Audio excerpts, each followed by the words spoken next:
How's it going, American History 2 students? Thank you for click and play on this review. Today we're going to be reviewing immigration and doing a little warm up. So this is section 2.1 in your notes if you want to follow along. So this is day 5 of the COVID-19 shutdown, and it is day 1, what would have been day 131 of 180 of our class if we were actually at school. A couple of things before we get started. I went ahead and purchased the premium software for this Screencast-O-Matic, so we can go longer than 15 minutes. Not that that's what I'm trying to plan. Actually, I'm trying to keep all these like 15 to 25 minutes tops because I know it's taking a lot of effort for y'all just to click play and watch these, since especially during these 2 weeks, this is completely voluntary and optional, and you got stuff coming at you from other teachers. So we're gonna start up with the warm up here, and then we're going to review section 2.1. Hope everybody's staying safe out there. So day 131, our COVID-19 shutdown, day 5. So who was Vladimir Lenin? Vladimir Lenin was the guy who led the Bolsheviks to go in and kill Tsar Nicholas II and his daughters and wife, and they took what was essentially a monarchy in Russia and implemented communism. Remember, communism is the government's controlling everything, but what kind of separates it from socialism is there's no private property, and usually religion is forbidden or is strongly frowned upon and discouraged, and there's a lot of limitations put in place for religion because they don't want anything to come above the government and its leaders, and God, of course, would do that. So Vladimir Lenin led the Bolshevik Revolution, which, of course, was all derived from Karl Marx's Communist Manifesto, which was written way before any of this ever happened in the mid-1800s. We're talking early. Trying to think of the year. I think it's 1919. I guess I could look that up, but I think it's 1919 for the Bolshevik Revolution. Who's Kaiser Wilhelm II? He was Germany's leader during World War I. Not as famous as Adolf Hitler, obviously, but he did build up the German military, especially when it came to the Navy. And, of course, you remember the U-boats that were used, the submarines, to sink the Lusitania and pull America into World War I. Kaiser Wilhelm wanted power for power's sake. There really was no ends to his means, whereas Hitler wanted to create a master race, and he wanted to use the power he acquired building up to World War II to do that. Kaiser Wilhelm just wanted the power. Tsar Nicholas II, mentioned this earlier, he is essentially the king of Russia who was murdered by the Bolsheviks, and communism was implemented, and they killed his family, his daughters, and his wife right in front of him. So let's go ahead and get into our review for today. I'm going to pull this up. You're seeing exactly what I'm seeing on my screen. That's the beautiful thing about this Screencast-O-Matic. Of course, I'm going to put all this in Canvas, and I'm going to put all this email to you as well. So let me adjust this a little bit. And you may see me kind of mess with the screen a little so you guys can get like a better picture of what's going on. I don't know if I can do that mid-recording though. Again, this is all kind of a learning curve for me as well. But let's go ahead and get started with this 2.1. This is Unit 2, which was the biggest one that we'll have in American History 2. It covers a lot of stuff: the Gilded Age, early civil rights, the Progressive Era. But immigration is what kicks it all off. And specifically, we deal with immigration in the cities and the problems that arise from that immigration. So a lot of this stuff should look fairly familiar to you. Seeing if I can zoom in a little bit here on this. There we go. So that should make it a little easier for you. And this is a good thing about having the software, as far as not having to rush and be timed. Okay, there we go. So we're going to start out with Jacob Riis. Jacob Riis wrote a book, How the Other Half Lives. We actually did a reading activity regarding this. It was fairly insulting to immigrants, but it was kind of a double-edged sword, because it was a bestseller, so for him it made money, which is ultimately what this was about. he kind of wrote it to insult immigrants, but in his insulting immigrants, there was a lot of truth in that. And it was a wake-up call to many people that didn't realize the nastiness that immigrants were living in particular in the city. So people who wanted to kind of just revel in the immigrants' misery, they got that out of the book. And people who kind of wanted that wake-up call and thirst for knowledge about how immigrants were living in the cities got that. And Jacob Riis got a lot of money off of that. If you remember me saying in class, the number one problem with immigration in the cities is sanitation. The plumbing's not set up, the sewer system is not set up to handle so many immigrants living in the tenements here, as a lot of this rhymes: immigration, sanitation, immigrants, tenements. But Jacob Riis writes how the other half lives. Upton Sinclair, he wrote, now what does this have to do with immigrants? You may be asking. The jungle, there were a lot of immigrants working in these types of jobs, but it's not to say that they should be to blame for the problems inside of it. It was just kind of a lack of caring about these kind of health and safety things that we try to care about today. So The Jungle was written by Upton Sinclair. You had a guy who went and he worked in several of these meat processing facilities in which you were having the butchering of the cattle done and the slaughtering, if you will, and the packing of the cattle up. You were having that done in the same facility. Whereas today, you would have cows slaughtered in one facility and then different parts separated and packed up in another facility. So the slaughtering done somewhere in one location, the butchering done in another location. This was not the way it originally was during this time period. So with Upton Sinclair's The Jungle, it kind of exposes how when people were working, they were not washing their hands. You had people taking restroom breaks on the job. You had blood that was not cleaned up in a timely manner, and it was spreading a lot of sickness to people when they were eating meat.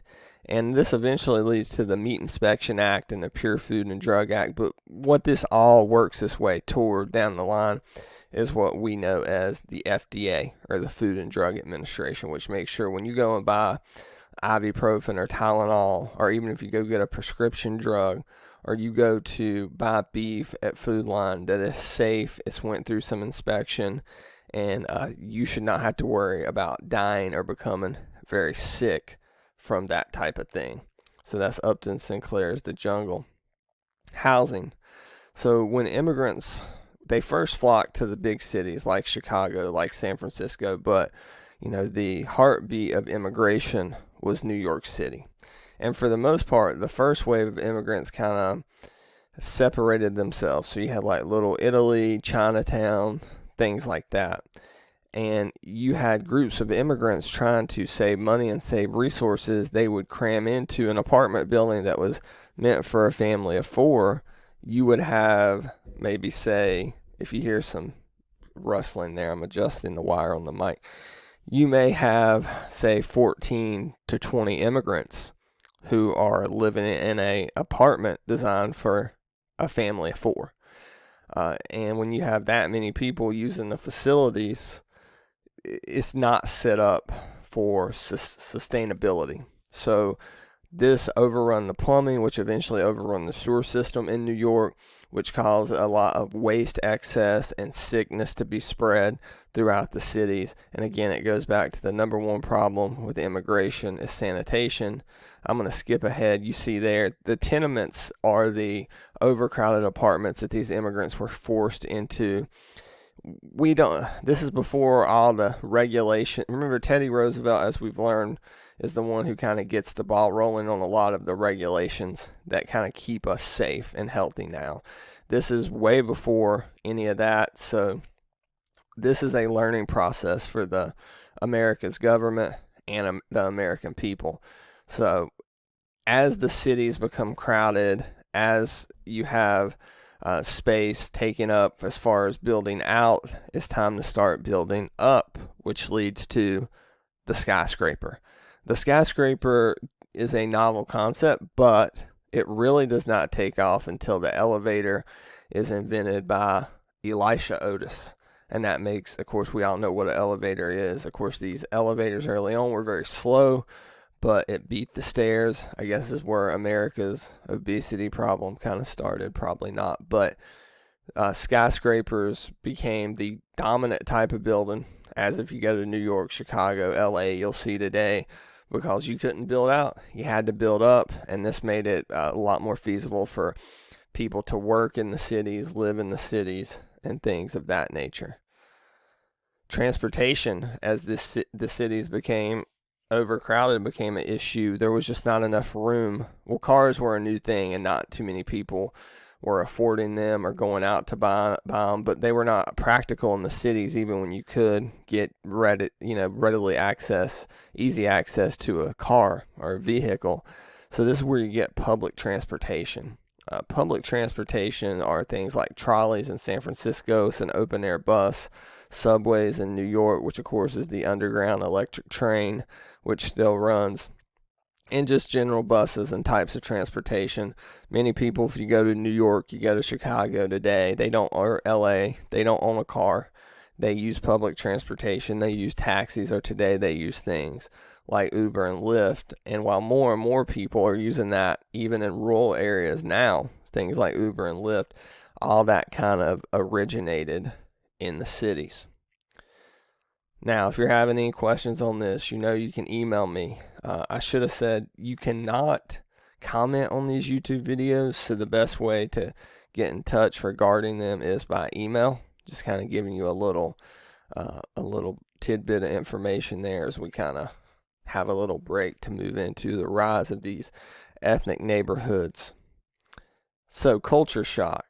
Nativism becomes a thing as more and more immigrants come to America.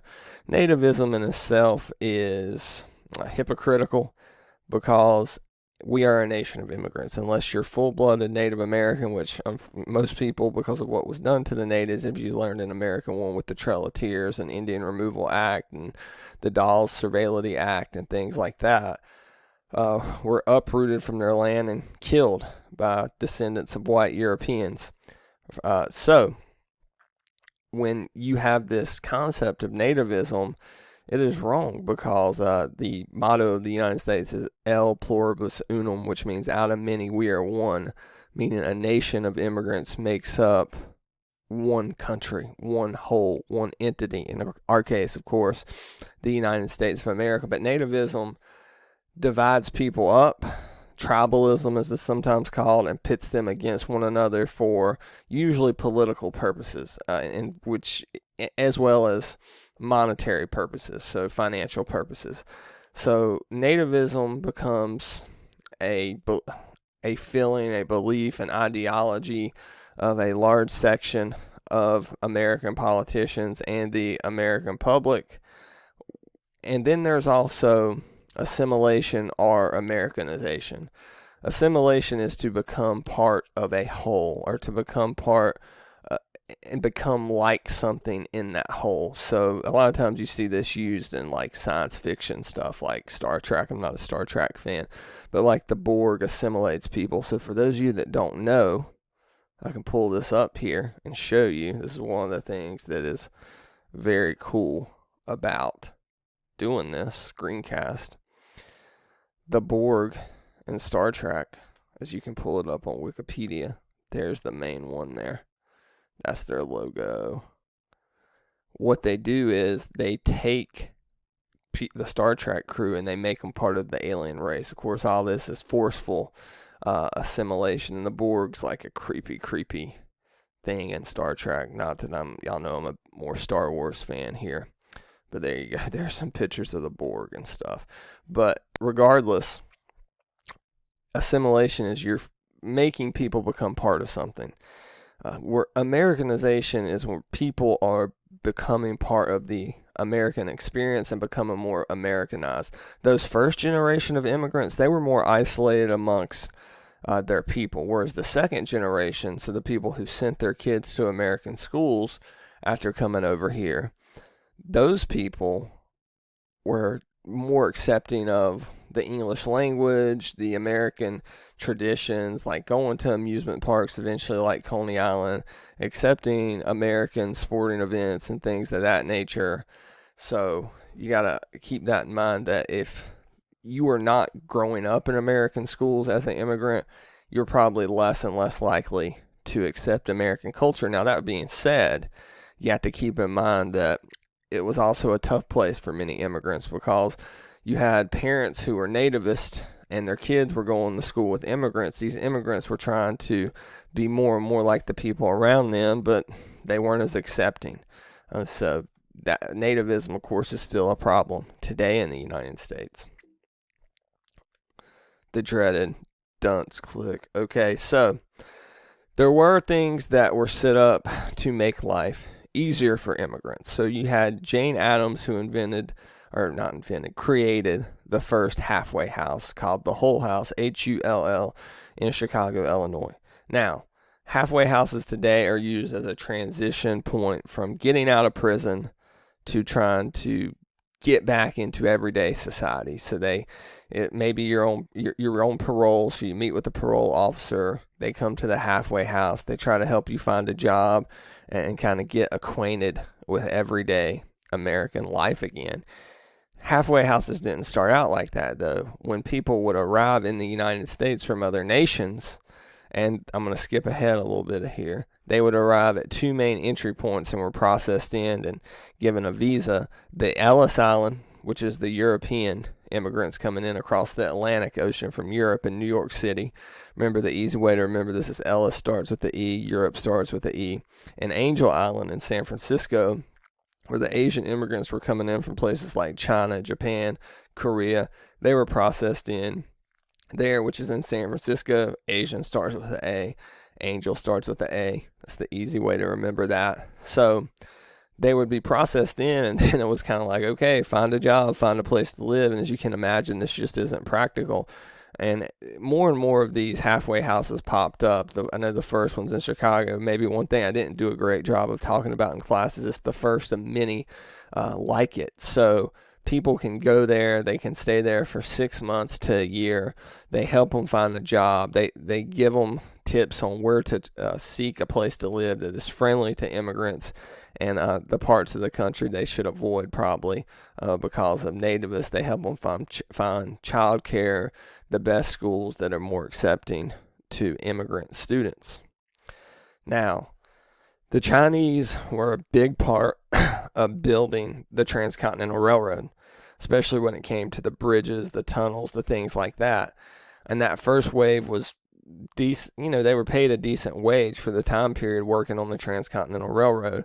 As more and more subsequent groups of Chinese people flocked into America, there became an intense hatred toward Chinese people. And usually the reason that people become nativist is it's all about money. They feel that the Chinese people, in this case, or any fill-in-the-blank immigrant group, is taking their jobs and costing them opportunity. So Chester A. Arthur, I need to fix that there, because that's like a writer, not the way the president should be spelled. That's the beauty of doing this. Kind of see this right here in front of me instead of up on the screen at work. But Chester A. Arthur signs the Chinese Exclusion Act in 1882. We read about this in class. It blocks Chinese immigrants from coming into America. So what that's going to do is overnight, essentially, you go from having thousands of Chinese people coming into America on a monthly basis to about 10 in 1 month. And this has kind of long-lasting impacts to about 1950 is really when you're going to have immigration from China in the 50s and 60s kind of become a thing again. So Chinese Exclusion Act, not one of the proudest moments of our history there. This is something we kind of skipped over when we were in class talking about it. Irish immigrants initially came over here for two reasons. One was the Transcontinental Railroad. They would set up like casinos and bars and stuff for the men working on the railroad.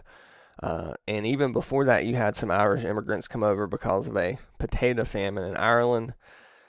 Jews went through a ton of religious persecution, and Jews are, as far as covering them as both a religious group and an ethnic group, or something I think that's better saved for World War II. So So we'll hold that for now. Whenever we talk about World War II, whether it's online or in class, whatever ends up happening, I think would be the proper time to get into that. So what I don't have up here is the notion of a salad bowl. So let's look at melting pot cultural pluralism, which is the melting pot.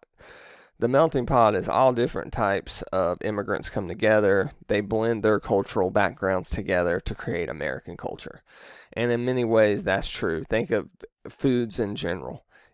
Are Chinese restaurants not as big a part of American culture as, say, I don't know, McDonald's or something like that? Is Olive Garden not as big a part of American culture as, say, Ruby Tuesday or something like that? Think about Outback Steakhouse, for God's sake. So this is true. Usually, people who are white see the melting pot theory as the prevailing theory of immigration in America, that all these cultures are coming together and creating American culture. Whereas non-white people usually would subscribe to the salad bowl. So here's what that means. The salad bowl, I want you to think of a salad. We make a salad. We put croutons, we put onion, we put bacon bits, we put cheese, we put tomato, onion, lettuce, a ton of ranch dressing. But when you eat a salad, yes, it tastes like salad, but you can taste those individual parts, like especially the onion, the crunch of the croutons, the freshness of the tomatoes, the zestiness of that ranch dressing. Like, it all still has its own distinct taste, even though it tastes like a salad. And that's what the salad bowl notion of immigration is. It is this belief that, yes, all these cultures come together to create American culture, but they also still preserve parts of their original culture as well. And I hope that makes sense. If you don't understand it, of course, you can email me. I'd be glad to go back over it with you. Nativists, we went over. Remember, nativism and racism, not the same thing. Although most people who are nativist are racist, and most people who are racist are nativist, race is prejudice based distinctly on a physical feature. And of course, the most common would be skin color. Whereas nativism is you don't like someone based on where they come from. So think about this. If you have a white person in Walmart who sees a white Frenchman ringing up and he thinks bad thoughts about him because he's a Frenchman, is he racist? No, because the Frenchman's still white and has most of the same physical features probably of the white guy holding the negative thoughts. So he would be a nativist in that case. Now, almost done with this review. As more and more immigrants come to America, there's a lot more opportunity for money to be made in the entertainment business. The first amusement park opens up in New York, Coney Island. I think they've shut down the original and redid it, but you can go to a version of Coney Island today if you ever do get to go to New York. Spectator sports, baseball, football, basketball, boxing. We're a while away from the NFL becoming king during this time period. We're in early 1900s. The main one here is baseball, and I want to talk a lot about how popular baseball is between World War I and World War II especially, and right after World War II. But that is covered a lot in Unit 4. So I hope you got something out of this review on immigration. I know this is all stuff we went over. Again, we're not delivering any new information to y'all during this 2-week shutdown. So this is Friday, March 20th. I'm going to be posting this, and of course you'll have access to it via email on Canvas and on the YouTube channel, which I also sent you a link to in the email. Again, for some reason y'all can't get notifications, you can't comment just because it is a school YouTube channel. So there are some restrictions on that. But next week, we're just going to continue to do these reviews. You guys have access to the the Unit 1 review packet. If you don't have a computer, available to you at all times, maybe you're watching this on your phone or something, but at night you can't sit there and do work on your computer because it's a family computer. You can go to our school, Kings Mountain High School, and pick up paper copies of it. I know some people have done it, like Alexi's done it, and shared it with me. Of course, the easiest way is to do it, share the answers with me in Google Docs. And if we miss more than this 2 weeks, which is probably likely, never want to, give any information for it's 100% accurate. But if we do, we're going to figure this out. We're going to get through this, and we're going to make sure that, I know I have mostly 11th graders, but we're going to make sure you get this credit and you get to your senior year next year. If you're a senior, we're going to make sure that you get this credit and you get a high school diploma this year, because this is like one of your core classes. If you have any questions about anything that's going on or just about this lesson in general, email me at bsbell@clevelandcountyschools.org. Thank you for taking the time to click play and listen to me, even though it's not required. And I will talk to you guys again soon.